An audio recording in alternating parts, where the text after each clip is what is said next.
Hello, good evening, how are you? कैसे हो? बढ़िया। I hope good evening. बारिश भी काफ़ी अच्छी हो रही है। तो बारिश का मज़ा और फिज़िक्स का लेक्चर, व्हाट ए कॉम्बिनेशन।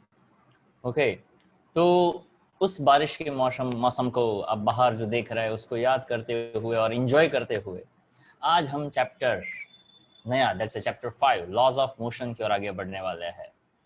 1 2 3 4 चार चैप्टर, वैसे वो चार चैप्टर में फर्स्ट चैप्टर तो कुछ काउंट करने जैसा नहीं था। सेकंड, थर्ड और फोर्थ ऐसे चैप्टर्स माने जाते हैं जो 11th में एज वेल एज 12th में भी काफ़ी सारी जगहों पे काम में आएंगे। और ये तीन चैप्टर्स तो ऐसे हैं कि 12th के बाद भी काफ़ी सारी जगहों पे आपको ये तीन चैप्टर्स की याद आती रहेगी। जैसे second, third and fourth chapter.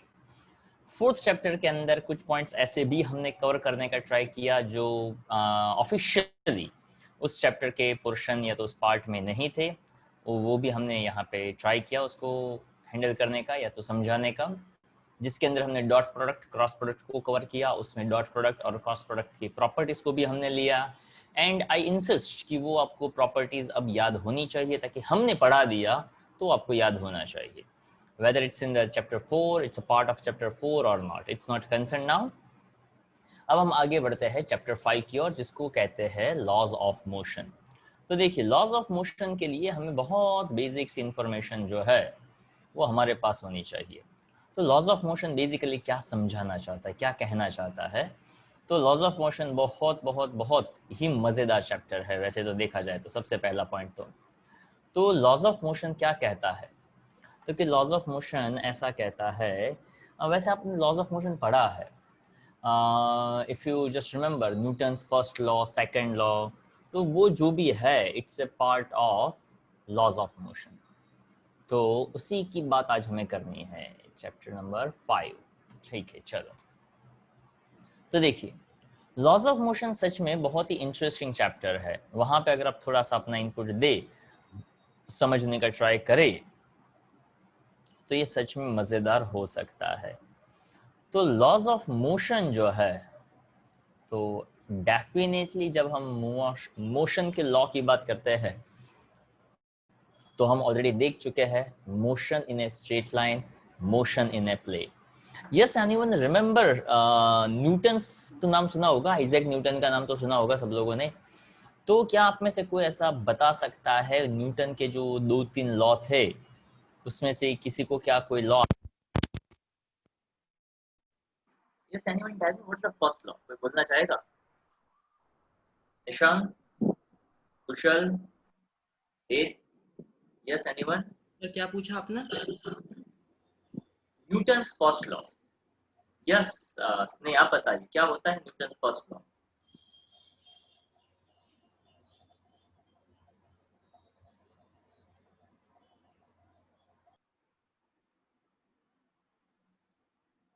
अगर कोई बोलना चाहे तो बोल सकता है। सर निशांत, हाँ यस टेलिंग। सर उसके अंदर ऐसा स्टेट किया है कि जब तक कोई आउटसाइड फोर्स अगर कोई ऑब्जेक्ट को करे मतलब उसके ऊपर लगे नहीं तो वो यूनिफॉर्म में मोशन में ही रहेगा या रेस्ट पे रहेगा। अच्छा, मतलब कहाँ पे स्टेट किया गया था? पहले पढ़ा था वहां पे कि अभी 11th की बात कर रहे हैं हम? नहीं सर, न्यूटन फर्स्ट लॉ की बात कर रहे हैं सर। नहीं नहीं, वही मैं कह रहा हूँ कि न्यूटन का फर्स्ट लॉ है वो आप 11th की टेक्स्ट बुक से अकॉर्डिंग कह रहे हो कि आपने पहले पढ़ा था उसके कॉन्टेक्स्ट में आप कह रहे हो? नहीं, पहले पढ़ा था उस कॉन्टेक्स्ट में। हाँ, that is the my point, कि मैं वही पूछ रहा हूँ जो आपने पहले पढ़ा हुआ है। तो मैं कोई नई चीज यहाँ पे नहीं लेना चाहता हूँ। Okay, Sneh. So wait, I am just asking something different, and you are giving answer of something different. तो देखिए, यहाँ पे सबसे पहला पॉइंट ये है कि उसको कहते हैं लॉ ऑफ इनर्शिया। तो उसके बाद मेरा जो पॉइंट है वो यहाँ पे ऐसा बन जाता है कि इनर्शिया किसको कहते हैं। अगर आपको इनर्शिया पता है क्या है, तो यहाँ पे आप मेरा पॉइंट जो है वो समझ सकते हो। Law of inertia, that is the first law. तो अभी आपने जो बताया वो भी हद तक सही है, जो स्टेटमेंट है।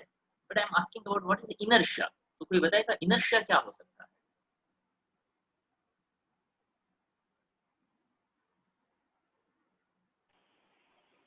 हेलो, इनर्शिया क्या हो सकता है?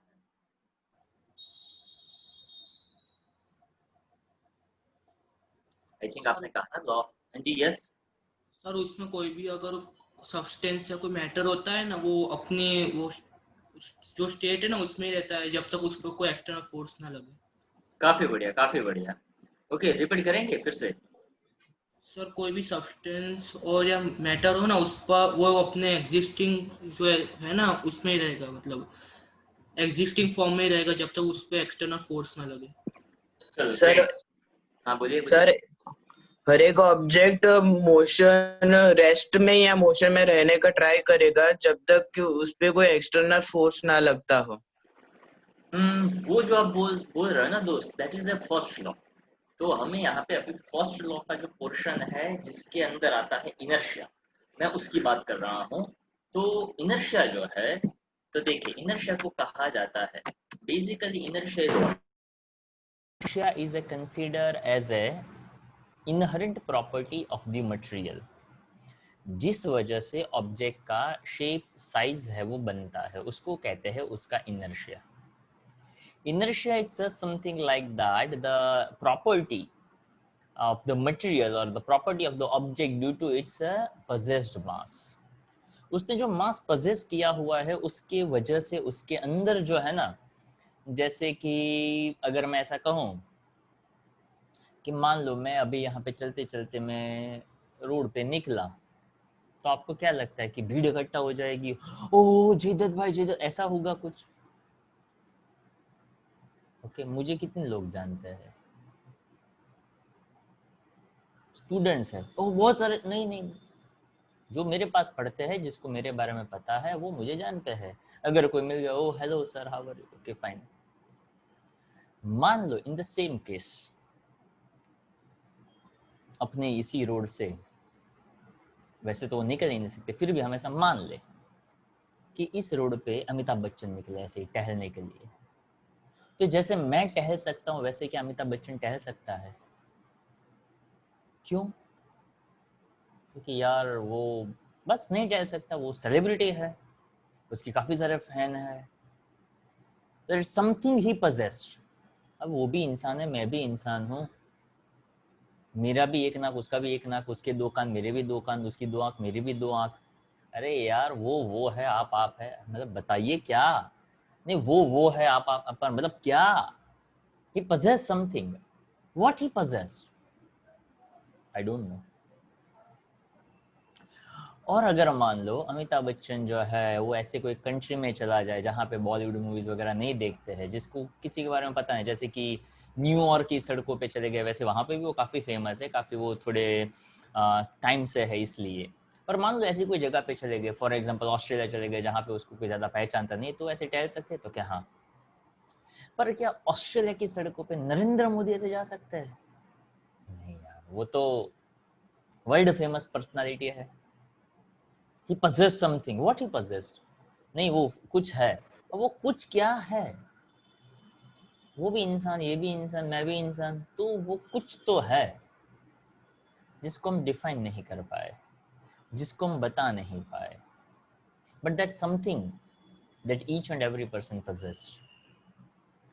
तो यहाँ पे जो भी मटेरियल की हम बात करते हैं, अगर आप एग्जाम्पल के ऊपर फोकस करोगे तो फिजिक्स जो है वो जल्दी समझ में आ सकता है, ऐसा मुझे लगता है। I know that here we are dealing with the physical objects only, उसमें इंसानों की कहाँ बात ही करनी है, बट बिहेवियर की जब बात आती है, ताकि जैसे ये फर्स्ट लॉ है ना उसमें रेफरेंस मैंने रिस्पॉन्सेस दिखे, अब आगे आगे देखिएगा मैं आपको इसी पॉइंट पे लाकर रख दूंगा कि यार बात तो सही है।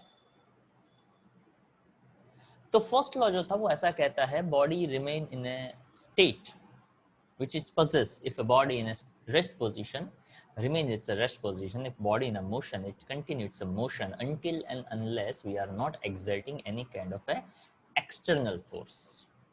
ऐसे काफ़ी बार आपके साथ भी ऐसा होता है, घर पे सोफे पे ऐसे आराम से सोते सोते टीवी देख रहे हैं, मोबाइल मचड़ रहे हैं, मोबाइल पे कुछ देखे जा रहा है, तब तक हम देखते रहेंगे जब तक मम्मी की आवाज़ बढ़ ना जाए। मतलब हम अपना इनर्शिया लेकर ऐसे सोफे पे लेटे हुए हैं जब तक हमें कोई डिस्टर्ब करने ना आए, until and unless if not any kind of external force exert on it। हाँ वो बात आधी ही है। अगर मान लो आप पढ़ रहे हैं तो पढ़ने में ऐसा एप्लीकेबल नहीं है कि जब तक कोई आके डिस्टर्ब ना करे, हम अपने आप ही डिस्टर्ब होते रहते हैं जब पढ़ रहे हैं तब। तो उसी तरह यहाँ पे भी ऐसा है कि ऑब्जेक्ट अगर रेस्ट पे है तो उसको कोई हिलाने डुलाने वाला नहीं है, तो एज इट इज ही रहेगा। But if object in a motion, तो कोई उसको एक्सटर्नल फोर्स ना लगाए तो भी बेचारा रुक जाता है। जहाँ पे हम ऐसा कह सकते हैं कि वहाँ पे वो फ्रिक्शन लगा, विसे एयर फ्रिक्शन लगा, वी से दैट कोई रेजिस्टिव फोर्स लगा, कोई भी टाइप का फोर्स लगी जाता है, it not continue its motion. क्यों? तो कि वहाँ पे कोई ना कोई एक्सटर्नल फोर्स लगी जाता है। ओके, ये फर्स्ट लॉ था। Body remains in a rest position or in a continuous motion until and unless we are not exerting any kind of force on it. It's called as a law of inertia. Law of inertia मतलब inertia is an inherent property of the material. In a simplest way आप ऐसा कह सकते हो, जिसका मास ज्यादा उसका inertia ज्यादा। ओके, जो जितना फेमस पर्सनालिटी उतना ही उसका वजन होता है। फॉर एग्जाम्पल अगर मैं कहता हूँ, if you have heard about the Gujju भाई द ग्रेट सिद्धार्थ रांदेरिया, वो अहमदाबाद की सड़कों पे निकलेगा ना, ओ सिद्धार्थ भाई, ओ गुज्जू, ओ गुज्जू। मान लो कि वो आंध्र प्रदेश चले गए, तो क्या? अब आंध्र प्रदेश का कोई टिंडी विंडी है, वो यहाँ पे घूम रहा है सड़कों पे, और वो ऐसा कोई कैरेक्टर है कि ना तो उसका कोई साउथ का मूवी, आप वैसे आप देखते हैं काफी सारे साउथ की मूवीज देखते होंगे, टीवी पे तो आते हैं, पर वो ऐसा एक्टर है जो वहाँ पे बहुत फेमस है आंध्र प्रदेश में या तो साउथ में, पर वो टीवी सीरियल्स में आता है, बहुत फेमस है, जैसे अपने तारक मेहता, जेठालाल। ओके, तो क्या हम यहाँ पे इसी को उसको पहचानेंगे? तो क्या हम नहीं पहचानेंगे। वो ऐसे ही नॉर्मली सड़कों पे घूम सकता है आराम से, क्यों? तो कि यहाँ पे कोई नहीं पहचानता है। मतलब क्या? तो कि जितना जिसका वजन ज्यादा उतना उसका इनर्शिया ज्यादा। तो मेरे एग्जाम्पल के हिसाब से जो जितना ज्यादा फेमस उसका इनर्शिया उतना ही स्ट्रॉन्ग। ये था फर्स्ट लॉ। उसके बाद यहाँ पे जो सेकंड लॉ है उसकी बात हम बाद में करेंगे। पहले मैं थर्ड लॉ के बारे में जानना चाहता हूँ कि क्या किसी को थर्ड लॉ के बारे में कुछ पता है? अगर जिस किसी को पता हो वो अपना हाथ खड़ा कर सकता है, they can raise their hand. Okay, yes, anyone who have an idea about the Newton's third law? चलो 1 2 दो लोगों, तीन लोगों को पता है। those who know the answer they can raise their hand. Okay, total there are 12 students, 12 है, उसमें से 3 लोगों को पता है न्यूटन्स थर्ड लॉ। ओके, 1 2 3 4 5 6 लोगों को पता है, मतलब 50% लोगों को पता है। ओके, खुश ने शायद नहीं पढ़ा है पहले। ओके, अनस ने भी शायद नहीं पढ़ा है। मानव ने, अच्छा खुश ने पढ़ा है। ओके, शुभ ने शायद नहीं पढ़ा हुआ है। मानव, कृतिक, आप लोगों को शायद नहीं पता है क्या होता है न्यूटन्स। ओके, अभी मैंने पूछा नहीं है हितेश। ओके, अभी तो मैं सिर्फ देख रहा हूँ। देखो, सबको पता है, ऑलमोस्ट पता है। क्यों वो सबको पता है? ताकि हम वही जीते आए हैं। कैसे? जैसे को तैसा, कर भला तो हो भला। उस फ्रेंड ने मेरे बर्थडे में गिफ्ट नहीं दिया तो मैं क्यों दूं? उसने मेरे बर्थडे में अच्छा गिफ्ट दिया था तो मैं देता हूँ। वो मेरे घर पे आया था तो मैं उसके घर पे जाऊंगा। उसने मेरे साथ अच्छा किया था तो मैं भी उसके साथ अच्छा करूंगा। नहीं, वो अच्छा नहीं है, वो मेरे साथ अच्छी तरह से बात नहीं करता, मैं भी नहीं करूंगा। कर भला तो हो भला, टिट फॉर टैट, जैसी कर वैसी भर। ऐसा न्यूटन ने नहीं कहा था, ये तो मैंने कनेक्ट किया। न्यूटन ने तो सिर्फ ऑब्जर्वेशन किए कि जैसी ही चीजें हम प्रैक्टिकल वर्ल्ड में ऑब्जर्व करते हैं, वही काफ़ी सारी चीज़ें हम फिजिकल वर्ल्ड, मतलब ऑब्जेक्ट फिजिक्स, जो फिजिकल ऑब्जेक्ट्स है उसी वर्ल्ड में ऑब्जर्व कर सकते हैं। वहाँ पे भी हम उसी चीज़ को समझने का ट्राई कर सकते हैं। कैसे? तो कि थर्ड लॉ सब लोगों को आता है, वो मुझे पता ही था। ओके, वहाँ पे हम ऐसा कहते हैं, every action have equal and opposite reactions. अगर आपने सही तरीके से काम नहीं किया, मम्मी ने इंस्ट्रक्शंस दिया हुआ है कि हर एक चीज़ अपनी जगह पे होनी चाहिए, मम्मी ने कल ही बोला था, कल ही डांटा था, और आज नैपकिन कहीं और है, तौलिया कहीं और है, बुक्स कहीं और है, मम्मी की आवाज़ बड़ी या तो पापा की आवाज़ बड़ी, that action have some reactions, वो एक्शन कोई रिएक्शन का ही पार्ट है। अगर आपने कुछ अच्छा किया है तो आपको अच्छा मिलेगा, अगर कुछ बुरा किया है तो कुछ बुरा मिलेगा। ऐसा ही फिजिकल ऑब्जेक्ट्स में होता है, फिजिकल फिनोमिना में होता है। तो इसलिए हम यहाँ पे ऐसा कहते हैं कि every action have equal and opposite reactions, जिसको आप ऐसा भी कह सकते थे, every action have equal and opposite reactions. जैसा एक्शन वैसा ही रिएक्शन, ओके। और इसी वजह से वैसे वो बोलते हैं ना कि life is an echo, okay, जैसा दोगे वैसा मिलेगा, वगैरह वगैरह वगैरह। तो थर्ड लॉ को फिजिकल ऑब्जेक्ट्स के टर्म में हम ऐसा ही कहते थे कि जैसा होगा एक्शन वैसा ही होगा reaction, equal in magnitude, opposite in direction. तो थर्ड लॉ के लिए किसी को कोई डाउट नहीं होता, वो सबको समझ में आ जाता है। सेकंड लॉ जो है उसके लिए ऐसा समझना पड़ता है, जिसको कहते हैं rate of change of momentum. Rate of change of momentum. जिस तरह से लॉज ऑफ इनर्शिया, यानी फर्स्ट लॉ समझने के लिए सबसे पहले इनर्शिया क्या है वो समझना जरूरी था, उसी तरह से सेकंड लॉ कहता है rate of change of momentum. वैसे उससे आगे भी है, okay. Rate of change of momentum is equal to external force और एक्सटर्नल फोर्सेस और अप्लाइड एक्सटर्नल फोर्सेस। जितना आप एक्सटर्नल फोर्स अप्लाइड करोगे वैसा ही मोमेंटम में चेंज होगा। But the big question is that what do you mean by momentum.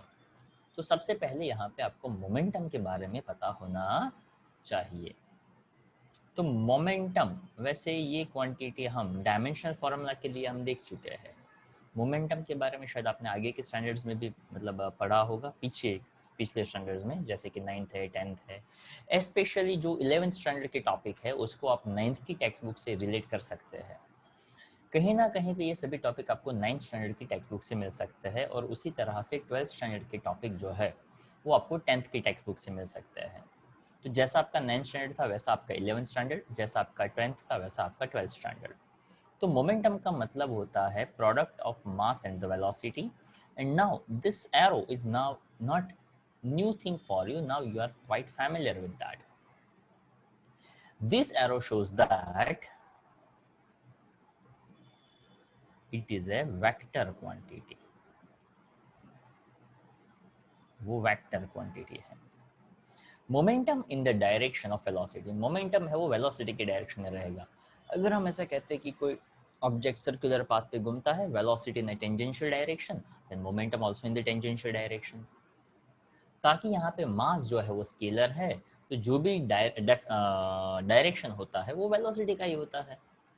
तो मास इनटू वेलोसिटी, जहाँ मास जो है वो स्केलर क्वांटिटी है, वेलोसिटी है वो वेक्टर क्वांटिटी है, पर उन दोनों के मल्टीप्लिकेशन से मिलने वाला मोमेंटम जो है वो भी वेक्टर क्वांटिटी देता है। जैसे फोर्स मास इनटू एक्सेलरेशन, वो भी अपना नेक्स्ट पॉइंट आएगा, तब वहाँ पे उसका डिस्कशन करेंगे। अगर हम कहते हैं कि वो वेक्टर क्वांटिटी है तो definitely it has components, momentum in x direction, momentum in y direction, momentum in z direction. अब जैसे क्वांटिटी आती है तो हर एक क्वांटिटी के अपने अपने बाल बच्चे होते हैं। बाल बच्चे यानी ये हुआ बाल और ये हुए उसके बच्चे, यानी यूनिट एंड डायमेंशनल फार्मूला। जब भी कोई नई क्वांटिटी हो तो हर नई क्वांटिटी के अपने अपने बाल बच्चे होती है। जब भी कोई नई क्वांटिटी आए तो उसका यूनिट भी होगा और उसका डायमेंशनल फार्मूला भी होगा।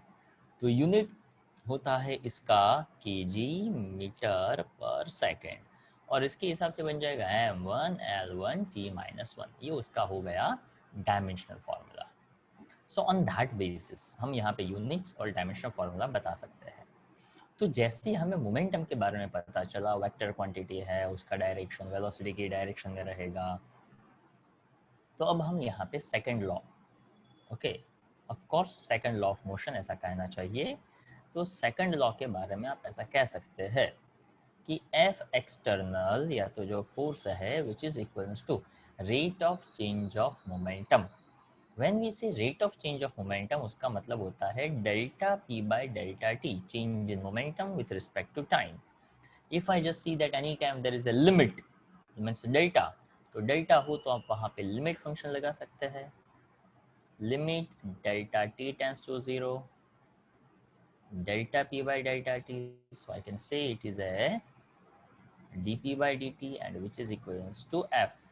अब इसको पढ़ने का एक और तरीका है जहाँ पे आप ऐसा कह सकते हो that force is equivalent to momentum, force is equivalent to differentiation of momentum with respect to time. d by dt देखा ना, इसलिए differentiation वर्ड दिमाग में आया. Otherwise you can say that rate of change of momentum यानी dp by dt. तो dp का मतलब आप कर सकते हैं चेंज इन मोमेंटम और dt का मतलब कर सकते हैं चेंज इन टाइम. तो यही चीज़ को आप चाहो तो अब ऐसे भी लिख सकते हैं आप. देखिए यहाँ पे आप ऐसा कह सकते थे f is equals to dp by dt, तो d by dt of p ऐसा मैं कह सकता हूँ. वैसे यहाँ पे d by dt मोमेंटम का वैल्यू अभी हमने तरोताज़ा डिराइव किया, मास इनटू वेलोसिटी बताया था, that's definition. The product of mass and the velocity, product of mass and the velocity that gives the momentum. तो वहाँ से आपको मोमेंटम का वैल्यू मिल सकता है. तो मास इनटू वेलोसिटी जो है वो यहाँ पे मिल सकता है कुछ इस तरह से. अब देखो यहाँ पे मास तो कांस्टेंट है. रही बात dv by dt की, तो dv by dt यानी यहाँ पे बहुत आइडिया सिंपल बन गया कि मास आ गया, dv by dt यानी change in velocity with respect to time. तो change in velocity with respect to time, तो dv by dt जो है वो क्या बन सकता है, तो dv by dt जो है वो यहाँ पे बन सकता है एक्सेलरेशन. dv by dt क्या बन सकता है, acceleration, change in velocity with respect to time and that is known as acceleration. ठीक है, तो ये बन गया आपका फोर्स का formula. Force is equals to mass into acceleration. अब यहाँ पे मुझे कहना हो तो फोर्स यानी इसके भी बाल बच्चे जिसकी मतलब हम बहुत फेमिलियर है, उसका यूनिट बन जाता है केजी, मीटर पर सेकंड स्क्वायर, और यहाँ पे उसका यूनिट है वो कैपिटल N या तो न्यूटन, ऐसा लिखा जा सकता है. तो F is equals to mass into acceleration हो गया, और यहाँ पे उसका डायमेंशनल फार्मूला भी अपने को मिल सकता है और हमें पता भी है m1 l1 t-2. तो देखा जाए तो हमने यहाँ पे फोर्स का फार्मूला डिराइव किया और force equals to dp by dt है ऐसा भी बताया. अब यहाँ से यही चीज़ को मैं उसके कंपोनेंट के फॉर्म में भी लिख सकता हूँ, उसके लिए ध्यान से देखिएगा. ओके, तो जहाँ पे आप ऐसा कह सकते हो in terms of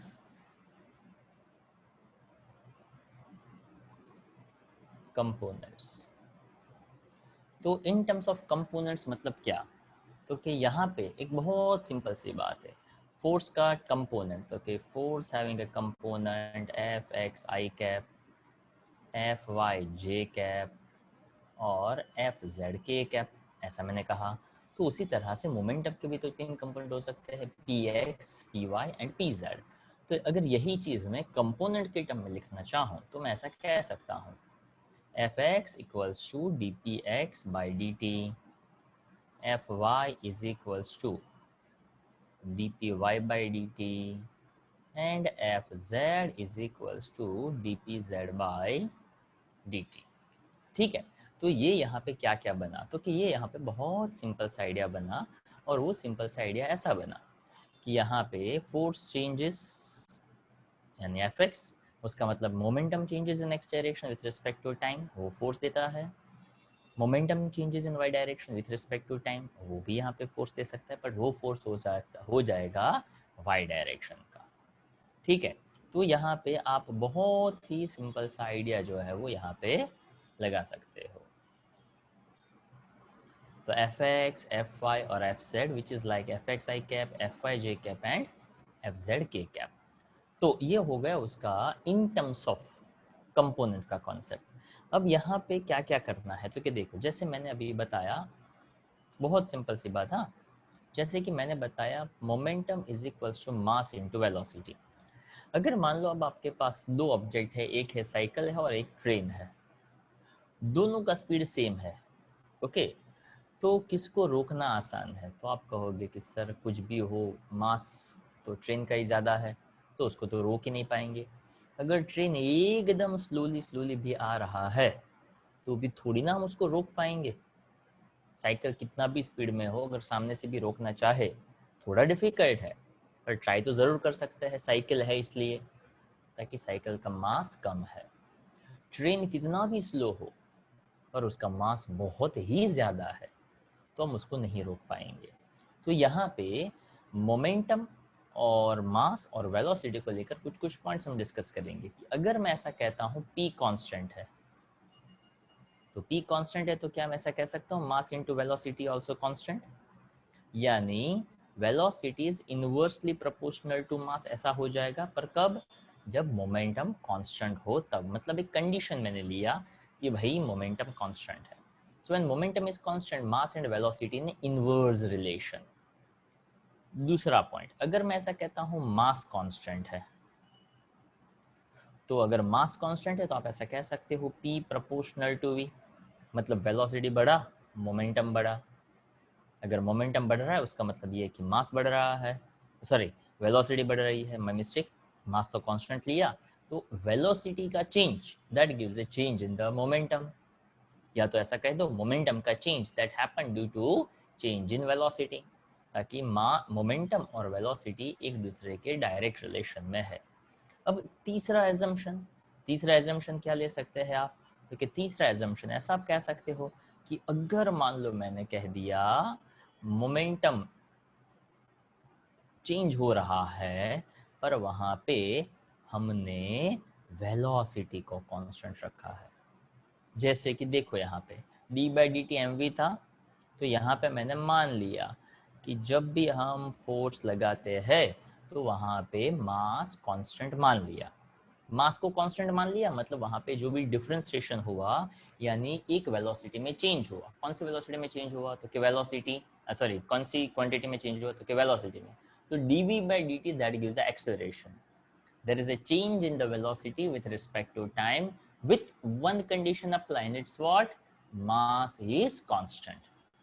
पर अगर मान लो मैं वहां पे ऐसा कह दूं कि नहीं यार मास चेंज हो रहा है, अब आप कहोगे मास कैसे चेंज होगा यार, मास तो मास ही होता है, ऐसे कैसे ना चेंज हो सकता है? हो सकता है, कैसे? तो कि मैंने वहां पे कंडीशन लगा दिया कि भाई वेलोसिटी कांस्टेंट रखनी है। अब इमेजिन करिए कि एक ट्रक है पोटैटो से भरा हुआ, ओके, और वो जा रहा है आगे आगे आगे आगे। अब समहाउ ऐसा हुआ कि पोटैटो के साथ तो उसका मास ज़्यादा ही है, बस जा रहा है, बस या सॉरी ट्रक जा रहा है अपनी स्पीड से, और उसका पीछे का जो दरवाज़ा है उसने जो लॉक किया हुआ था वो समहाउ खुल गया और उसको नहीं पता चला। तो ऐसा हुआ कि वहाँ से धीरे धीरे धीरे धीरे सभी पोटैटो नीचे गिरने लगे, सभी पोटैटो धीरे धीरे नीचे गिरने लगे। तो मास चेंजेस एज टाइम चेंजेस। अब आप कहोगे सर पर वो वेलोसिटी तो ट्रक की वजह से है, वेलोसिटी मतलब मास ट्रक का तो बहुत ज़्यादा होता है। तो कोई बात नहीं, आप एक और एग्जांपल ले सकते हो कि मान लो एक बैग आपने लिया जिसके अंदर आपने सैंड, रेत भरा हुआ है, आप उसको खींच रहे हैं, बड़ा सा आपने बैग लिया है उसके अंदर रेत भरी हुई है, आप उसको खींच रहे हैं। मान लो आपको पता नहीं, पर खींचते खींचते बीच में एक जगह पे छोटा सा एक आयन ने लाया, जिस वजह से आयन ने उस बैग को थोड़ा सा फाड़ दिया, और अब वहां से रेत आप खींचते जा रहे हो, आपको पता नहीं, आप तो ऐसे पीछे पीछे खींच रहे हो, आपका ध्यान नहीं है वहां पे बैग के ऊपर, आप खींचे जा रहे हो, पर धीरे धीरे अब उसमें से रेत कम होने लगा and you continue with your velocity. जब ये इमेजिन कर पाओगे तब आपको पता चलेगा कि yes there is a mass changes with respect to time when we are keeping that velocity constant. जब रॉकेट लॉन्च किया जाता है, बूस्टर रॉकेट, अगर आपने इससे पढ़ा हो कहीं पता हो तो, booster rocket after some certain distance उसको रिलीज कर दिया जाता है, but they keep the velocity constant. तो वहाँ पे ऐसा कहा जा सकता है कि जैसे वो अर्थ के ऊपर है तब फुल फ्यूल भरा हुआ है, जैसे जैसे ऊपर जाता है कंबशन होता जाता है, कंबशन होता गया, मास कम होता गया, पेट्रोल जो भी है उसका फ्यूल है वो फ्यूल कम होता गया, फ्यूल कम होता गया तो मास जो है वो कम होता गया। So yes there is also acceptance, या तो ऐसा भी हम कंसिडर कर सकते हैं, कंडीशन ले सकते हैं जहाँ पे मास कांस्टेंट हो और वेलोसिटी का रिलेशन निकाला जा सके। ओके तो यहाँ पे वेलोसिटी कांस्टेंट हो तो momentum is directly proportional to mass. Mass कम तो मोमेंटम कम, मास ज़्यादा तो मोमेंटम भी ज़्यादा। तो ये जो 3 पॉइंट है उसको लेकर देखो, ये बहुत सिंपल सा है। जब भी किसी का डायरेक्ट रिलेशन हो ना तो उसका ग्राफ स्ट्रेट लाइन बनता है, but straight line it's not a parallel to any axis. यहाँ स्ट्रेट लाइन का मतलब है कि सेंटर सॉरी ओरिजिन से आप निकालो और उसका स्लोप जो है वो कांस्टेंट हो रहे, ताकि देखो बहुत सिंपल सी बात है हाँ, कि मैंने कह दिया मास कांस्टेंट है, मास कांस्टेंट है तो P बाई वी जो है, P बाई वी का रेशियो भी कैसा रहना चाहिए, कांस्टेंट। अगर P बाई वी मैंने y एक्सिस पे P ले लिया, x एक्सिस पे v ले लिया, तो स्लोप मिलता है y axis upon x axis, so that P by v ratio also remains constant. तो ऐसा जो टिल्टेड लाइन हो वो उसमें आएगा जब आप डायरेक्ट रिलेशन देते हो। तो मोमेंटम प्रोपोर्शनल टू मास है, उसका रिलेशन भी कैसा आएगा, ऐसा tilted but straight line. So P by m का रेशियो भी कैसा रहेगा, कांस्टेंट रहेगा। ये सभी के सभी पॉइंट्स हमने यहाँ पे कवर किए हुए हैं, ध्यान से देखते जाइएगा। ओके तो देखिए सबसे पहला पॉइंट यहाँ पे दिया गया है इनर्शिया का। So that's the inherent property of a material body by virtue of it which can not change by itself, it's a state of rest or of a uniform motion in a straight line is called inertia। मतलब जहाँ पे जो अभी आपने कहा था कि एक इनहेरेंट प्रॉपर्टी है which is due to its mass, और वो अपने आप चेंज नहीं हो सकता है, या तो अपने स्टेट को, ये सभी पॉइंट्स आपने बताए थे कि वो अपने आप वो चेंज नहीं कर सकता है, चाहे वो रेस्ट पे हो चाहे वो मोशन में हो। The term inertia means resistance to change, मतलब वो रेजिस्ट करता है चेंज होने से, उसको कहते हैं इनर्शिया। उसको बहुत अलग वे में ना सही और एक सिंपल वे में अगर आप समझने का ट्राई करो तो जो भी चेंज करना चाहिए उसको हम रेजिस्ट करते हैं। जैसे कि अगर आप सोफे पे बैठकर मूवी देख रहे हैं, मोबाइल देख रहे हैं और मम्मी बोलती है कि बेटा ये कर दे, we oppose the change, हमें वो अच्छा नहीं लगता है just because of our inertia। Okay अगर मान लो कोई दिन ऐसा है जहाँ पे रात को हम थोड़ा देर रात तक पढ़ रहे थे ताकि आज कुछ मजा आ रहा है, और मम्मी बोले कि यार अभी तू सो जा, तो नहीं मजा आता है। ओके शायद ऐसा रेयर ही होता होगा, पर फिर भी मानने के लिए तो मान सकते हैं, तो इसको हम कह सकते हैं इनर्शिया। तो यहाँ पे ये पढ़ने वाला क्वेश्चन है, पर फिर आप एक बार लिखेंगे तो पता चल जाएगा। तो inertia of rest, tendency of a body to remain its rest, उसके कुछ एग्जांपल्स दिए गए। इनर्शिया ऑफ मोशन, यानी बॉडी मोशन में ही रहना चाहता है, उसके यहाँ पे 1-2 एग्जांपल दिए गए। सब पढ़ने वाले क्वेश्चन है और एक बार लिखने वाले क्वेश्चन है। एक बार लिख दोगे तो पता चल जाएगा, उससे मुझे कोई ज़्यादा डिटेलिंग बताने की ज़रूरत नहीं है, ताकि ये ऑलरेडी आप लोगों ने कहीं ना कहीं पढ़ा हुआ है या तो वो आपको आता है। मोमेंटम स्केलर और वेक्टर, तो बता दिए वो वेक्टर है, mass into velocity. So the body is a quantity of a motion. Momentum is a quantity that is possessed by a body. It's equal to the product of mass and the velocity. तो ऐसा लिखा जा सकता है, v is a vector, mass is a scalar, तो उसका जो multiplication हमें मिल रहा है मोमेंटम, वो भी वेक्टर माना जाता है। Direction is the same as the direction of velocity, उसका यूनिट और उसका डायमेंशन फॉर्मूला, यानी बाल और बच्चे, CGS MKS दोनों ही यूनिट पता होने चाहिए।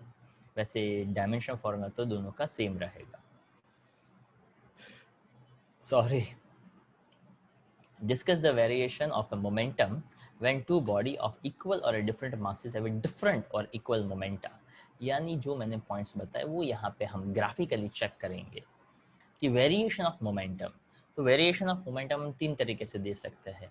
या तो मोमेंटम एक कांस्टेंट ले लो तो मास वेलोसिटी का रिलेशन, अगर मास कांस्टेंट ले लो तो मोमेंटम और वेलोसिटी का रिलेशन, और अगर वेलोसिटी कांस्टेंट ले लो तो मोमेंटम और मास का रिलेशन।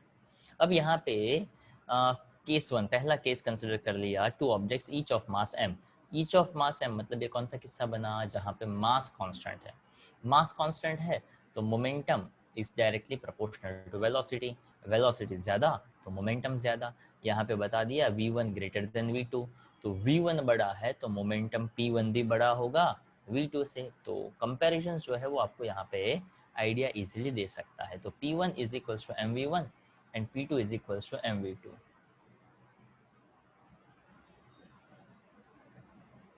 तो देखिए, तो ये यहाँ पे सीधा सीधा रिलेशन बन गया p1 by p2 v1 by v2 because mass is constant.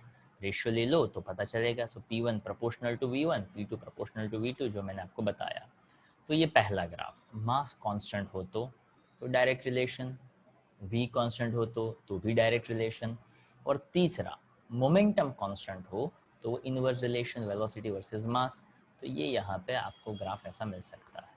I hope it's clear. तो 3 ग्राफ आ गए, तीनों का एक्सप्लेनेशन, तो वो यहाँ पे आप बता सकते हैं। तो देखिए, consider a heavier object of mass m1 and a lighter object of mass m2। Suppose both the objects are moving with the same velocity. मतलब यहाँ पे कौन सा कॉन्सेप्ट हो गया, केस 2। अब यहाँ पे वेलोसिटी कांस्टेंट है, यानी सेकंड नंबर का ग्राफ। तो भी क्या प्रूव होगा, मास बड़ा मोमेंटम बड़ा, मास कम मोमेंटम कम, m1 greater than m2, p1 greater than p2। सीधी सीधी बात। तीसरा पॉइंट क्या, तो कि p1 इक्वल टू p2 यानी मोमेंटम कांस्टेंट। तो जो मैंने आपको बहुत सिंपल तरीके से बताया, तो नोट्स के अंदर वही सिंपल तरीका एक्सप्लेनेशन के फॉर्म में देना पड़ता है, ताकि आप वो समझ सको, आप पढ़ सको, लिख सको, उस फॉर्मेट में देना पड़ता है। तो अब यहाँ पे वो इनवर्स रिलेशन आएगा, जिसका मास बड़ा उसका वेलोसिटी छोटा। कितनी कॉमन सी बात है, एक मोटा और एक दुबला पतला, दो लड़के भाग रहे हैं। ओके, तो एक कॉमन आइडिया ऐसा है, जो दुबला पतला होगा उसकी वेलोसिटी ज़्यादा होगी, मोटा होता है उसकी वेलोसिटी थोड़ी कम होती है। ओके, तो देखो m1 is greater than v1 is lesser, जिसका मास ज़्यादा उसकी velocity come. Okay, so that's a question number 3. Now we move to the next one, that is a question number 4. देखिए, 3 न्यूटन्स लॉज ऑफ मोशन, जिसका भी मैं discussion कर चुका। First law तो वो तो आप लोगों को आता ही था, every body continue its state of rest और of a uniform motion in a straight line unless it is a compelled by the some external force to change its state।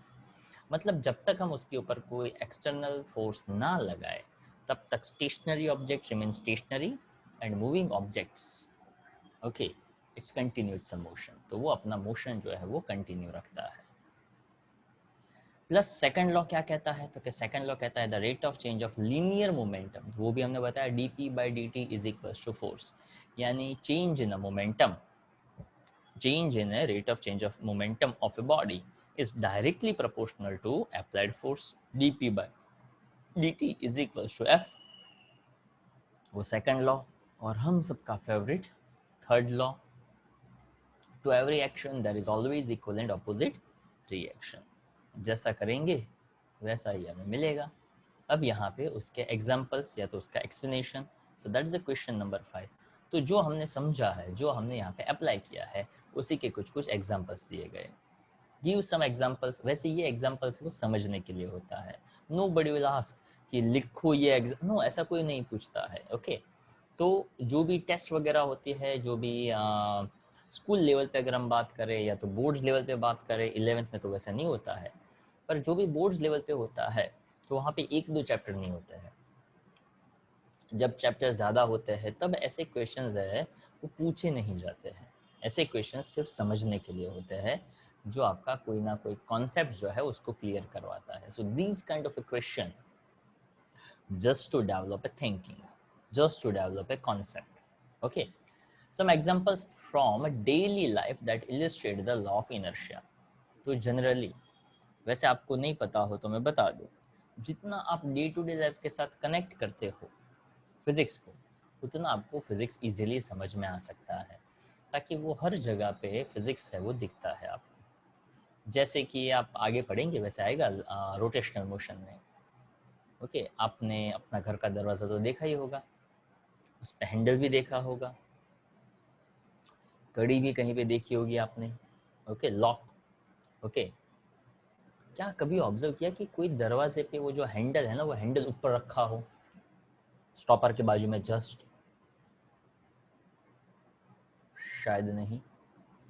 पूरा दरवाज़ा है, दरवाज़ा काफ़ी बड़ा है या नॉर्मल साइज़ का है, और उसका हैंडल है ना, वो यहाँ पे सेंटर पे रखने की बजाय कहाँ रखा, ऊपर रखा, जहाँ पे स्टॉपर लगाई थी ना वहाँ पे। देख सकते हो क्या कभी ऐसा? और अगर गलती से भी आपने ऐसा किया हुआ है, कोई दरवाजे पे ऐसा है, then definitely it's very difficult. Okay, या तो वो हार्ड रहेगा उसको खोलना, या तो इट्स वेरी डिफिकल्ट, आपको एफर्ट जो है वो ज़्यादा लगाने पड़ते हैं। जैसे आप ट्रॉली बैग देखते हैं, ओके, जिसको ट्रैवलिंग ट्रॉली कहते हैं हम, वहाँ पे व्हील होते हैं। Why? To make our work easy. उसके अंदर लगेज, कपड़े वगैरह हम लेकर जाते हैं, हैवी हो जाता है, तो उसको लिफ्ट ना करना पड़े, इस वजह से वहाँ पे व्हील लगाए जाते हैं। और उस व्हील को लगाने का उसके सिस्टम का एक तरीका होता है। ओके, उस ट्रॉली को अगर आप लिफ्ट करके लेकर जाओगे तो कोई कहेगा कि थोड़ा बेवकूफ़ इंसान है यार, ट्रॉली बैग है, क्यों वज़न उचक रहा है भाई। ओके, ट्रॉली है ना, तो सीधा उसको तो स्लाइड कर सकता है, आसान है वो। तो यहाँ पे फिज़िक्स जो है वो जनरली हमारा काम आसान करने के लिए होता है। तो यहाँ पे ऐसा बताया कि आप ऐसी कौन कौन सी जगह देखते हो जहाँ पे ये न्यूटन के first law, second law, third law को हम देख सकते हैं। Again it is just for observation, और एक बार लिखने के लिए होता है। तो देखो, जैसे यहाँ पे इनर्शिया है उसका बेस्ट एग्जांपल वैसे यहाँ पे तो दिया ही है। अब बस में बैठे हो, बस स्टेशनरी है, जैसे ही बस चालू होके आगे जाएगा, आपका बॉडी कहाँ जाएगा, पीछे जाएगा, झरक पीछे लगेगा। बॉडी आपका और बस का साथ में था, बस आगे गया पर आपका बॉडी को तो पता नहीं था, इसलिए बॉडी कहाँ जाएगा, पीछे जाएगा, वो अपनी ओरिजिनल पोजीशन में रहने का ट्राई करेगा। अब आप मोशन में हो बस के साथ, बस एकदम से रुका तो आपका बॉडी कहाँ आएगा, आगे आएगा, झर्क कहाँ लगेगा, आगे लगेगा। ओके, तो बहुत सिंपल सी बात, अगर आप बस है वो रनिंग है या तो थोड़ा नॉर्मली स्लो डाउन हुआ, if it's a local train and if you just want to step out from the train, तो अगर आप इसी डायरेक्शन में जा रहे हो, अगर आपको इस ऑपोजिट डायरेक्शन में जाना है ना, तो भी सीधा जंप करके आप उल्टा नहीं चल सकते। क्यों? तो क्या आप ऐसा सोचो कि मुझे तो इधर जाना है, तो जैसे आप स्टेप आउट करोगे ना, आप गिर जाओगे। क्यों? तो क्या आपका बॉडी उस मोमेंट पे ट्रेन के साथ है, आप मोशन में हो क्योंकि ट्रेन मोशन में है। When you just step out from the train, you have to just take 2 to 3 steps in the direction of a train, ताकि आपका बॉडी है वो सेटल डाउन हो जाए, उसको पता चल जाए कि अब आप ट्रेन में नहीं हो, अब आप ज़मीन पे आ चुके हो। फिर भी वो 2-3 स्टेप्स चलो तो बॉडी को आइडिया आ जाता है, उसके बाद आप टर्न मारकर ऑपोजिट डायरेक्शन में जा सकते हो। तो ये सभी एग्जांपल्स दिए। Horse suddenly starts running, the rider falls backward, पीछे चलता है। उसके बाद यहाँ पे एक और मज़ेदार, ये बहुत ही अच्छा क्वेश्चन है, ये जो पॉइंट है ना, कि अगर यहाँ पे एक स्लिंग है, ए और बी पॉइंट है, अगर मैं यहाँ से खींचता हूँ जर्क के साथ, ये तो धीरे धीरे खींचता हूँ, तो वो कहाँ से टूटता है, ए से टूटता है या बी से टूटता है। तो बहुत मज़ेदार, बहुत ही अच्छी तरीके से एक नई इन्फॉर्मेशन बताई गई कि अगर मैं उसको झरक देता हूँ तो वो बी से टूटेगा। क्यों? क्योंकि जैसे मैंने झरक दिया, यहाँ पे एक सॉलिड ऑब्जेक्ट था, यहाँ से वो सस्पेंडेड था, तो यहाँ पे मैंने झरक से खींच दिया, मतलब मैंने अपना रिएक्शन ऊपर तक ट्रांसफ़र नहीं होने दिया, और ऊपर पता चले उससे पहले ही वो टूट गया, यानी वो बी से टूटा। So if I give a sudden jerk, that will break from the B point. If I just try to stretch it, मैं उसको खींचने का ट्राई कर रहा हूँ, तो मेरा जो फोर्स है वो ट्रांसफ़र होगा यहाँ यहाँ यहाँ यहाँ यहाँ यहाँ यहाँ, और उसके बाद ये भी क्या करेगा, उसको पुल करने का ट्राई करेगा ऊपर। तो अगर मैं धीरे धीरे धीरे फोर्स लगाता हूँ तो वो ए पॉइंट से टूटेगा, सडन जर्क है तो वो बी से टूटेगा, ऐसा यहाँ पे बताया गया है। सी, इट्स वेरी इंटरेस्टिंग। हाँ, suspended body of M mass 2 kg from a rigid support by means of thread A and pull it down by another thread B. When the force is applied is a steady pull, धीरे धीरे खींच रहा है, the thread breaks A, but when it is applied as a sudden jerk, the thread breaks at B. Sudden jerk है तो B से टूटा, धीरे धीरे है so वो A से टूटेगा।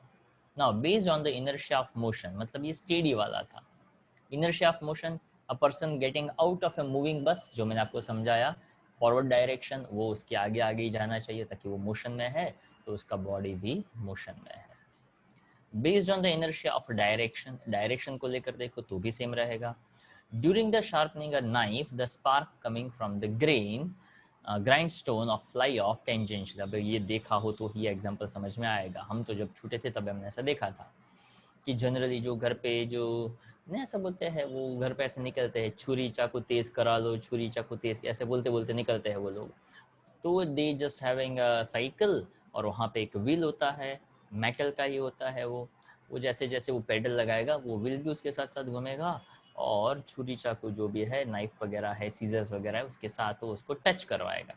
जैसे उसको टच करवाएगा तो वहाँ पे जो उसके स्पार्क निकलते हैं उसकी टेंजेंशियल डायरेक्शन निकलते हैं. वैसे यहाँ पे वो ना समझ में आए तो आपको दूसरा भी समझ में आ सकता है. ओके, जहाँ पे एक और आएगा, ये रहा इनर्शिया ऑफ डायरेक्शन के अंदर ही आप ले सकते हैं. When a vehicle moves, the mud sticking to its wheels flies off tangentially. ये तो आपने आई थिंक ऑब्जर्व किया ही होगा, चाहे बाइक हो, चाहे स्कूटर हो, चाहे two wheeler, four wheeler, cycle हो, कुछ भी हो, पर जैसे अगर वहाँ पे कोई मड चिपका हुआ है, ओके, ड्यूरिंग दिस मानसून आप ये ऑब्जर्व कर सकते हो, तो जैसे जैसे वो गाड़ी आगे बढ़ती है तो वहाँ से वो जो चिपका हुआ जो मड है वो उसकी टेंजेंशियल डायरेक्शन में पीछे की ओर निकलता है. Okay, so these are all the examples जहाँ पे हम इनर्शिया को डिस्कस कर रहे हैं. ओके, ये सभी के सभी पॉइंट्स आप एक बार लिखोगे तो पूरा का पूरा आइडिया मज़ेदार तरीके से आ जाएगा about the first law.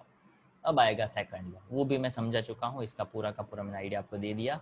P momentum है, मोमेंटम मास इंटू वेलोसिटी है, डिफरेंशिएशन करो, मास इंटू एक्सेलरेशन मिलेगा. Force is directly proportional to D P by D T, F mass into acceleration बना. वहाँ से उसका यूनिट है वो न्यूटन होता है. तो वहाँ ऐसा कहा जा सकता है, if we exert and if you are having a 1 kg mass, 1 meter per second square acceleration, then we can say that the applied force is 1 Newton. सब कुछ 1 1 1 ले लो तो एफ पी यहाँ पे 1 आ जाएगा. 1 unit mass, 1 unit acceleration, so which is equal to 1 unit force. Force का यूनिट होता है न्यूटन, जो आपको पता है. So here they define the Newton. Okay, hence a unit of force may be defined as the force which produced unit acceleration of a unit mass. Unit mass को unit acceleration से multiply करो और जो value मिलता है उसको force कह सकते हैं. उसके बाद 7th क्वेश्चंस भी मैंने बताया. Express the Newton second law of motion in a component form. Okay, in terms of component F Y, P P X, A X. तो आप एफ एक्स, एफ वाई और एफ जेड भी आप बता सकते हैं. ठीक है, अब आते हैं 9th क्वेश्चन की ओर, जहाँ से अब थोड़ा सा सिंसियरली ये चैप्टर है वो स्टार्ट होगा. अभी तक जो भी आपने पढ़ा वो काफ़ी कुछ ऐसा था जो आपने कहीं ना कहीं पे देखा हुआ है, पढ़ा हुआ है. अब देखिएगा, अब यहाँ पे कुछ कुछ नई नई बातें जो है वो थोड़ी ऐड करेंगे. फिर भी ये ऐसे टॉपिक है, ऐसे पॉइंट्स है जो आपने कहीं ना कहीं पे देखे हुए हैं. देखिए, ये ऐसा पॉइंट है. Briefly explain how an unknown force can be measured with the help of a coiled spring. अब हमें स्प्रिंग के बारे में आइडिया है. आप उसको कंप्रेस करो, छोड़ दो तो वो एक्सटेंड होता है, एक्सपांड होता है. अगर आप उसको खींच कर रखो और उसके बाद उसको छोड़ दो तो वो कंप्रेस होता है. मतलब वहाँ पे जो फोर्स लगता है, जो डिस्प्लेसमेंट होता है और जो फोर्स लगता है वो एक दूसरे से ऑपोजिट डायरेक्शन में है. तो देखो यहाँ पे एक सिंपल सा आइडिया दिया कि एक मास के साथ उसको सस्पेंडेड किया गया, सॉरी उसको यहाँ पे टाइट किया गया था. ये उसका एक्चुअल लेंथ था, हमने वहाँ से फोर्स दिया, उसको एक्सटेंड करने का ट्राई किया. जितना ज़्यादा फोर्स देंगे उतना ज़्यादा उसका एक्सटेंशन है वो होगा. So when a spring is stretched by a constant force, the increase in the length of the spring is proportional to the applied force. कितनी कॉमन सी बात है कि अगर मान लो आप कहते हो कि स्प्रिंग वैसे काफ़ी सारी जगह पर हम यूज़ करते हैं, चाहे वो सिर्फ पैन हो. ओके, तो पुश वाला जो पैन आता है उसके अंदर भी स्प्रिंग होता है. और प्लेन की अगर बात करें तो वहाँ पे भी शॉक एब्जॉर्बर्स तो डेफिनेटली होते ही है. कोई भी व्हीकल ले लो, वहाँ पे भी शॉक एब्जॉर्बर्स होते हैं. तो shock absorber is a one kind of A spring. Okay, तो हर एक स्प्रिंग का अपना अपना काम होता है.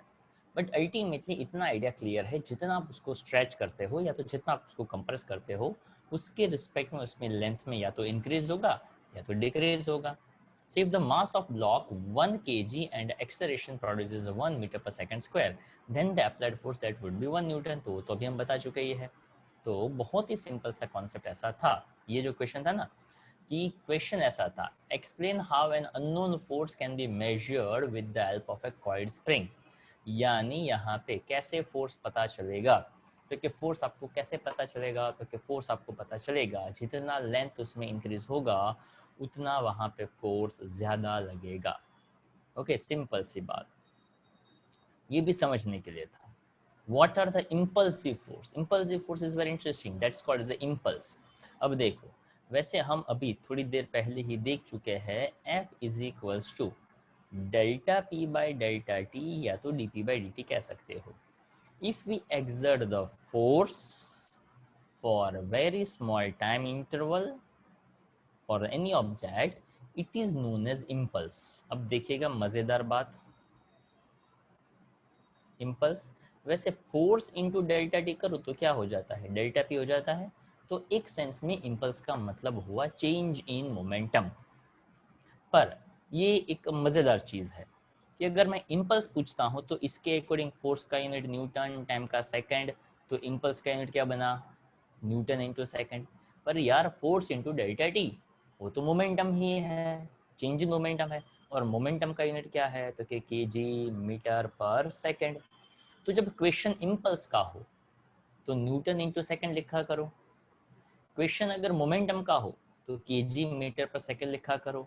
But the fact is that Newton into second का हो या केजी इंटू मीटर पर सेकेंड का हो, दोनों का मतलब होता तो एक ही है। ओके, दोनों का मतलब होता एक ही है। तो when batsman hit the ball, okay, जब बैट्समैन कोई बॉल को हिट करता है तो वहाँ पे बॉल और बैट के बीच में टाइमिंग कितना होता है, कि बॉल आया आया आया, बैट के साथ हाय हेलो किया, उसके बाद डिसाइड किया कि कहाँ जाऊँ, ऐसा तो नहीं होता है ना। बॉलर ने बॉल को थ्रो किया, बैट्समैन ने हिट किया। So the time when the ball and bat come in a contact, so here we exert the very huge amount of force for very small amount of time, उसको यहाँ पे कहा जाता है impulse और impulsive force. तो यहाँ पे लिखा है उसकी डेफिनेशन में, a large force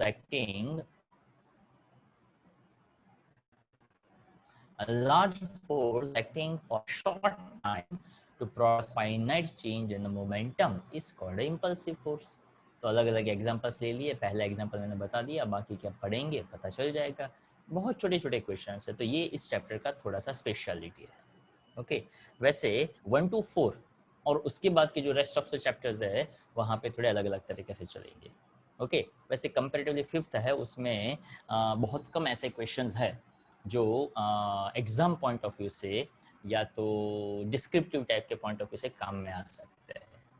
फिर भी ये चैप्टर्स की जो न्यूमेरिकल्स है वहाँ पे आपने जो पीछे पढ़ा हुआ है, याद हो तो आई थिंक हमने लामीस थ्योरम आई थिंक मैंने इंट्रोड्यूस कर दिया था आप लोगों को। ओके, जहाँ पे तीन फोर्सेस या तो तीन वेक्टर्स एक दूसरे के साथ कनेक्टेड थे, sine alpha upon A, sine beta upon B, sine gamma upon C, उसको यहाँ पे हम यूज़ करेंगे, उसके क्वेश्चंस यहाँ पे देखेंगे। तो उस केस में जो इसके धीरे धीरे आने वाले जो क्वेश्चंस है वो बहुत ही मज़ेदार है, पर ये आगे वाले क्वेश्चंस बहुत ही छोटे छोटे टाइप के हैं जिसमें आप सब कुछ एक बार ही लिखना है। एक बार भी लिख दिए तो काफ़ी सारी बातें दिमाग में क्लियर हो जाती है। देखिए यहाँ पे नेक्स्ट क्वेश्चन ऐसा लिया, show that the impulse is equal to the product of average force and the time interval for which the force acts। तो अभी जैसे मैंने बताया F is equals to delta P by delta T है, so if I just take the delta P into delta T, that's the delta P। तो उसने से कहा कि यार उसको डेल्टा P की बजाय एक सिंबल दे देते हैं J। ओके, तो इम्पल्स मतलब force into time duration, that is called as a change in momentum. तो अल्टीमेटली इम्पल्स का मतलब क्या बनता है, टोटल चेंज इन मोमेंटम ही बनता है।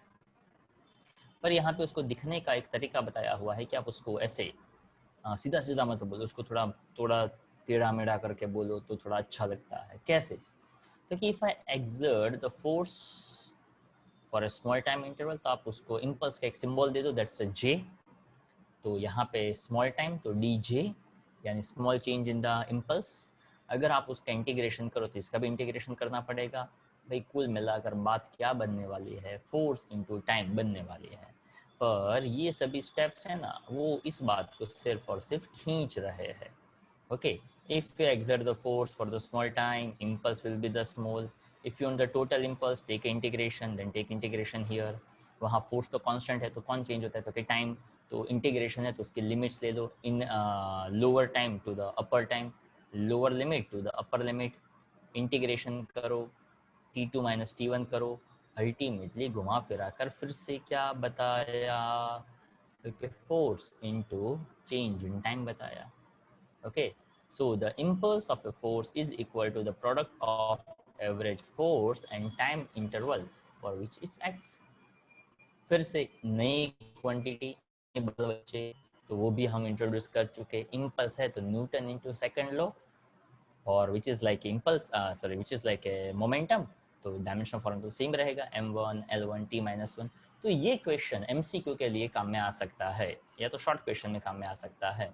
ऐसा कौन सा क्वांटिटी है जिसका डायमेंशनल फॉर्मूला इम्पल्स के इक्वल है, तो इम्पल्स कहो या मोमेंटम कहो, एक सेंस में सेम टू सेम बना। और ये रहा आपका next question, show that the impulse of a force is equal to the change in momentum produced by the force. तो जो डिस्कस किया है वही का वही चीज सिर्फ रिपीट किया हुआ है। क्या आपको पता है सेकंड लॉ, तो क्या हाँ dp बाई dt, तो उसमें से dt मल्टीप्लाई करो तो dp होता है, वो पता है, तो क्या हाँ वो भी पता है। हाउ द मोमेंटम चेंजेस, तो क्या that's from p1 to p2, जैसे वेलोसिटी होता है v1 से v2। अब यहाँ पे dp स्मॉल है ना, तो उसका टोटल p चाहिए, तो इसलिए उसका इंटीग्रेशन करो। चलो ठीक है, कर दिया, p1 से p2 तो टाइम में चेंज आएगा 0 से t, तो upper limit minus lower limit करो, यानी p2 माइनस p1 करेंगे, तो अल्टीमेटली यार फिर से क्या बताना चाहते थे हम, तो कि इम्पल्स का मतलब चेंज इन मोमेंटम बताना चाहते थे, और चेंज इन मोमेंटम मतलब क्या होता है, p2 माइनस p1 होता है। Again that will be the same to same funda. I hope it's clear. चलो, और ये आज का लास्ट क्वेश्चन है, ताकि आज के क्वेश्चन में आगे का जितना पोर्शन था वो सब कुछ मैंने एक्सप्लेन कर दिया। ये जो है वो तो सिर्फ मैं नोट्स के साथ यहाँ पे कंपैरिजन करवा रहा हूँ कि सभी के सभी पॉइंट्स मैं आपको बता चुका हूँ। अब ध्यान से देखिए, ये क्वेश्चन ऐसा है, explain briefly how the impulse of a force can be measured graphically. अब अल्टीमेटली फोर्स इनटू टाइम करना है, तो दो क्वांटिटी का मल्टीप्लिकेशन है। तो देखो यहाँ पे force which is taken on the y axis and time which is taken on the x axis. तो एरिया अंडर द ग्राफ में आप y एक्सिस और x एक्सिस का मल्टीप्लिकेशन लेते हैं। स्लोप हो तो वहाँ पे आप y axis upon x axis लेते हैं। So here you can see that very clearly कि फोर्स मैं लगाई जा रहा हूँ constant which is from the t1 to t2। तो एरिया अंडर द ग्राफ कैसा शेप दिख रहा है, तो क्या रेक्टेंगल, तो बस हो गई खत्म बात। ओके, तो ये हो गया magnitude of impulse is equals to area under the rectangle, length into breadth कर दो तो ultimately force into time, that is impulse. अगर मान लो ऐसा कोई अलग शेप है तो भी क्या, कोई भी शेप हो, कैसा भी हो, ट्राइंगल हो, रेक्टेंगल हो, स्क्वायर हो, ultimately you have to use area under the graph, the graph is force versus time. Okay, तो यहाँ पे भी करना क्या, वैसे ये जो शेप है वो थोड़ा हमारे लिए अननोन है, इसलिए area under the force time interval ABC ऐसा बोल दिया। ओके, ये थोड़ा माउंटेन जैसा है, इसलिए इसका परफेक्ट एरिया नहीं मिल सकता, पर इतना तय है कि फोर्स इंटू टाइम एरिया तो वो हमें इम्पल्स जो है वो जरूर देता है। ठीक है, 13 नंबर का जो क्वेश्चन है उसके बाद 13 वैसे छोटा है, कर देते हैं। ओके, ताकि उसका भी डिस्कशन तो मैं करवा ही चुका हूँ। ताकि 13 नंबर का क्वेश्चन क्या कहता है, आपका फेवरेट, हमारा favourite, Newton's third law of motion, और आज उसको डिस्कस नहीं करेंगे तो कितना बुरा लगेगा। ताकि अगर हम कुछ करते ही है तो एक्शन और वहाँ पे डेफिनेटली रिएक्शंस होता ही है। जैसे एक्शन यानी लेक्चर लेना, और उसका रिएक्शन यानी होमवर्क देना। तो जब जब लेक्चर होता रहता है तब तक होमवर्क जो है वो आता रहता है, और लेक्चर हो तो होमवर्क आना ही चाहिए। ओके, तो उसी के हिसाब से यहाँ पे एक बहुत ही काम का ये पॉइंट है, ध्यान से सुनिएगा। वैसे ये थोड़ा ऑब्वियस टाइप का है। ओके, मान लो कि एक वॉल है, मैंने उसके ऊपर हीट किया, जितनी जोर से मैं वॉल के ऊपर हिट करूंगा उतनी ही जोर से मेरे हाथों को भी लगेगा। ऑब्वियस है। क्यों? Again every action have equal and opposite reaction. तो वही चीज़ यहाँ पे बताई जा रही है कि एक ए और बी दो बॉडी है। ओके, तो इसको ऐसे लिखा जाता है FAB। इसको बोलने का तरीका, force on A by B। जो पहला है उसके ऊपर, किसकी वजह से? दूसरे की वजह से। तो force on A by B, A जितना फोर्स लगाएगा B भी उतना ही फोर्स लगाएगा, पर ऑपोजिट डायरेक्शन में लगाएगा। तो ये जो फॉर्मेट है ना, FAB, F12, F34, ऐसे हम फॉर्मेट ज़्यादा देखेंगे। तो याद क्या रखने का कि A के ऊपर किसकी वजह से? B की वजह से। तो पहला है उसके ऊपर, दूसरे की वजह से फोर्स लगेगा। अगर मैं ऐसा कहता हूँ फोर्स 1 2, यानी आप कहेंगे फोर्स ऑन 1 बाय 2, 1 के ऊपर 2 की वजह से फोर्स है वो लगेगा। ठीक है, तो आपका होमवर्क है क्वेश्चन नंबर 1 to 13 लिखने हैं, और वो भी सिर्फ एक बार। ओके, वन टाइम राइटिंग है। तो लेक्चर जो है वो हम यहाँ तक रखते हैं। ओके, हाँ, और मैं एक बात बता दूँ, अभी मैं सिर्फ सैटेलाइट ब्रांच पे कुछ दिन आता हूँ। वैसे आज इस चैप्टर की नोट्स जो है वो मैं गूगल क्लासरूम में मटेरियल में रख देता हूँ, तो आपको उसको सॉफ्ट कॉपी मिल जाएगा। अभी मैं धरणीधर ब्रांच पे अभी नहीं आ रहा हूँ, वहाँ पे अभी थोड़ी पॉसिबिलिटी नहीं है मेरी आने की। पर सैटेलाइट ब्रांच से those who are interested to collect their physical copy of this material from this chapter onwards, I clearly mention this chapter onwards, इसके आगे की जो नोट्स है वो मैंने आपको बोला था, वो आपको फिजिकल कॉपी निकलवा लेने का, तो वो हम अवेलेबल आपको नहीं करवा देंगे, इसकी ऑलरेडी जो कॉपी है, ताकि ज़्यादातर लोगों ने उसकी कॉपी निकलवा ली है। ओके, अगर किसी का बाकी है तो वो उसको निकलवा लेने का, बट दिस चैप्टर ऑनवर्ड्स हम आपको यहाँ से वो नोट्स प्रोवाइड करके देंगे।